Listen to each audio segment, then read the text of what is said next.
Hello everyone, welcome back to Affinity for Commander. My name is Alex, and today we're going to be taking a look at the face commanders from the new Fallout crossover decks.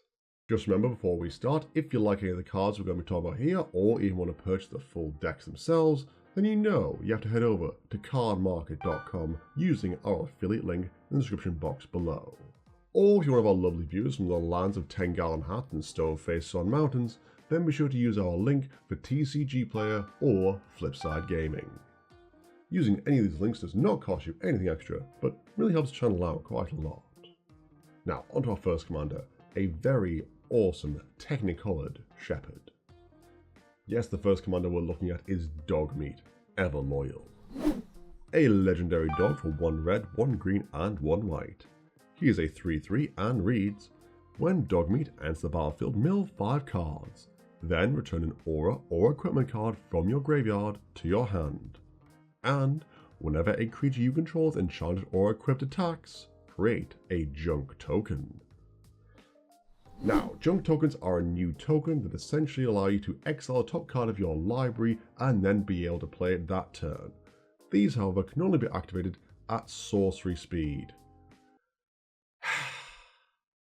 Come on, wizards. These would have been fine at instant speed. Unless you're fixing the top card of your library or something like Sensei's, you're probably going to be, exiling a creature or a land, or, an enchantment or equipment. Now, however, with Dogmeat's ability, I do kind of see the point, considering it is whenever you attack with a creature that's enchanted or equipped. So if you attack with 5 of such creatures, you get 5 junk tokens. Which, yes, being able to go 5 cards deep at instant speed in your opponent's turn, yeah, I can see that kind of being a problem. So, you know what, fair enough, sorcery speed it is.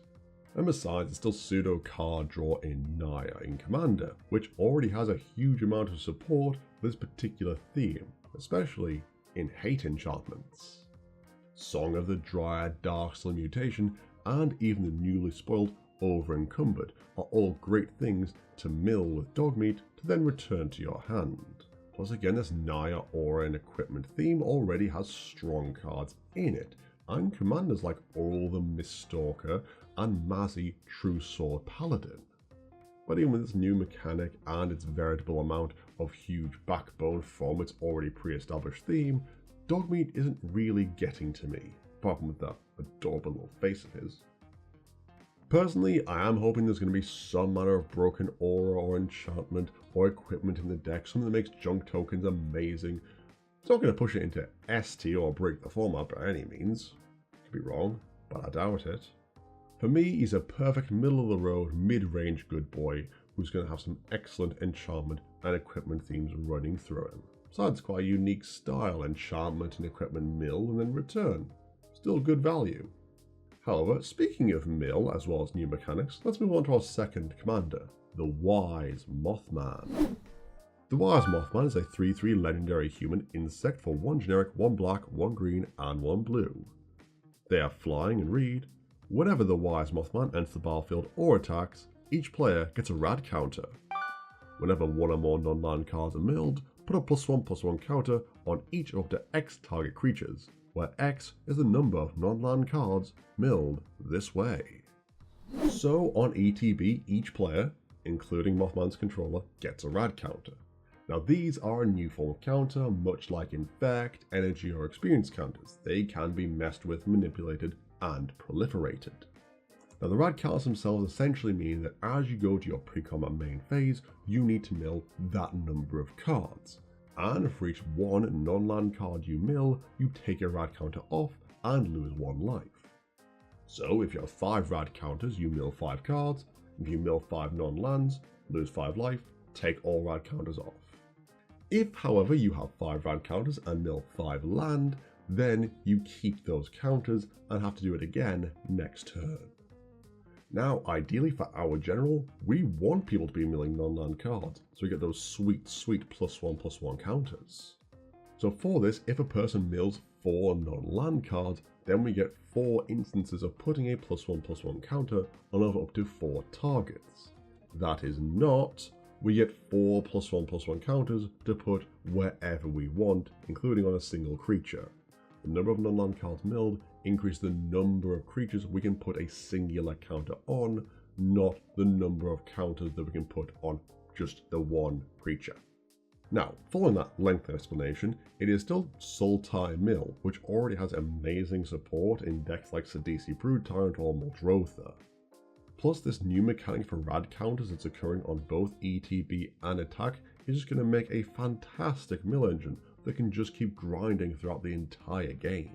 And considering this is both on attack and ETB, this is going to create a mill engine that can just constantly keep ticking up and up all the way throughout the game, hopefully. Almost like a certain other sound you might hear in a certain other video game. This milling in turn can buff our entire board, including our commander, which means the commander damage in this mill deck is now a completely viable win con.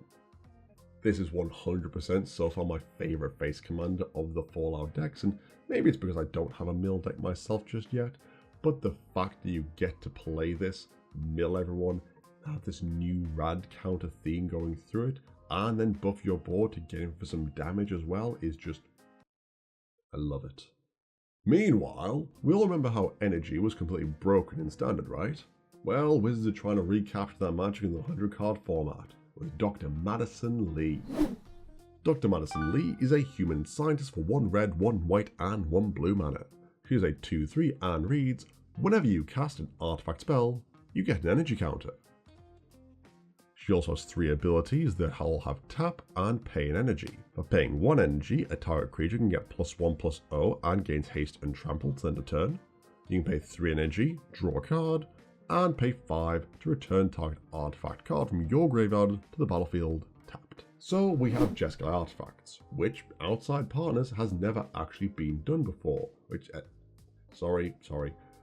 exclusively in Jeskai colors only has it never been done before. Happy?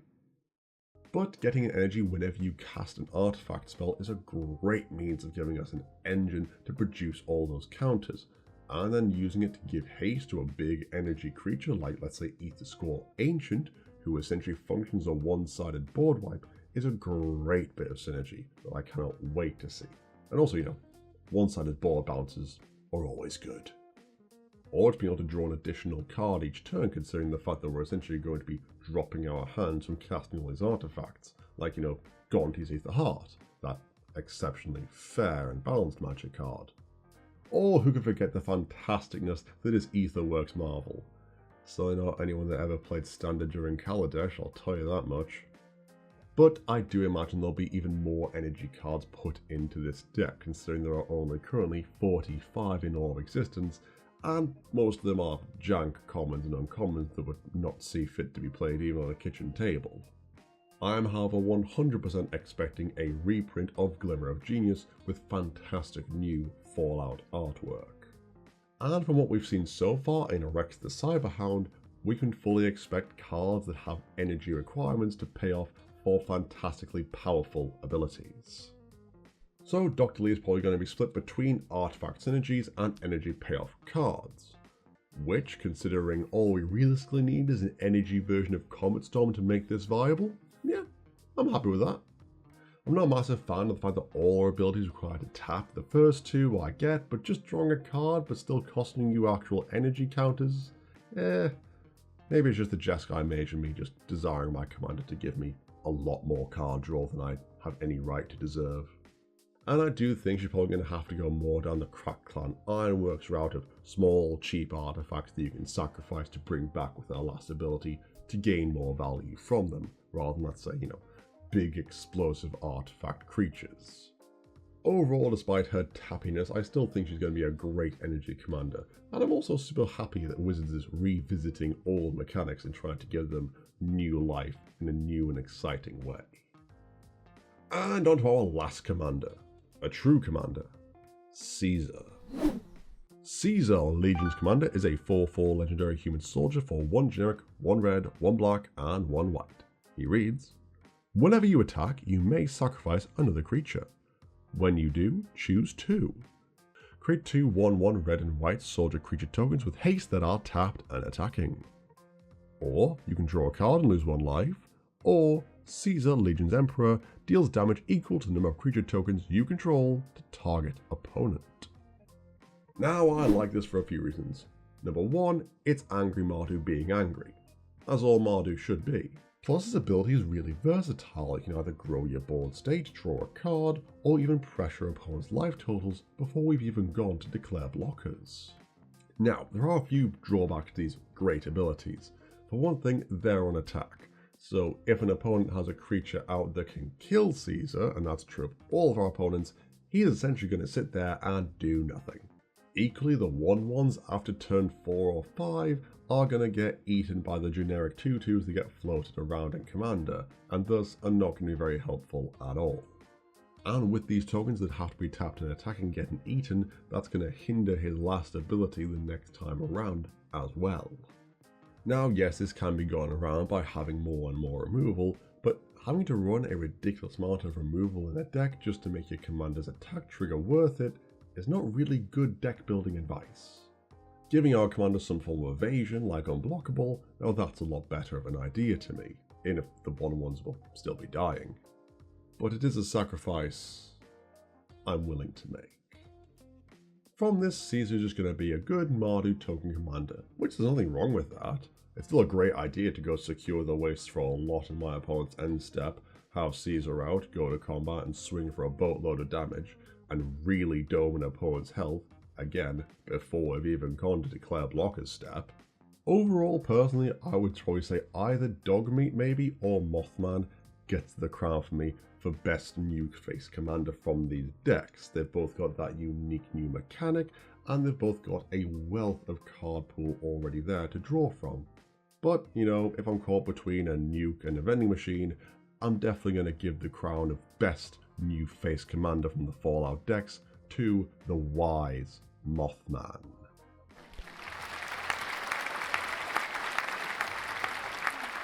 I love the rad counters, I love the mill, I love how he synergizes with them and gives multiple ways of victory, from mill to big combat swings with +1/+1 counters to even commander damage.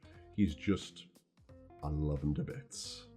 So congratulations to Mothman for being my most anticipated Fallout commander. Just maybe don't play him at night, okay? Otherwise you might find yourself spawning many variably aggressive threats simultaneously. And that is the end of the video, guys. Thank you so much for watching. Which of the face commanders is your favorite from the Fallout deck? Let us know in the comments below. We read every single one of them. As always, this video and all Affinity for Commander content is made possible thanks to the support of our amazing patrons. You guys are truly awesome. If you too like to help support the channel and get some good EDH goodies as well as some games in with Martin and I, then be sure to check out our Patreon link in the description box below. You can also support the channel a few other quick and easy ways, liking this video, subscribing, hitting that bell icon, and sharing this video on your preferred social media.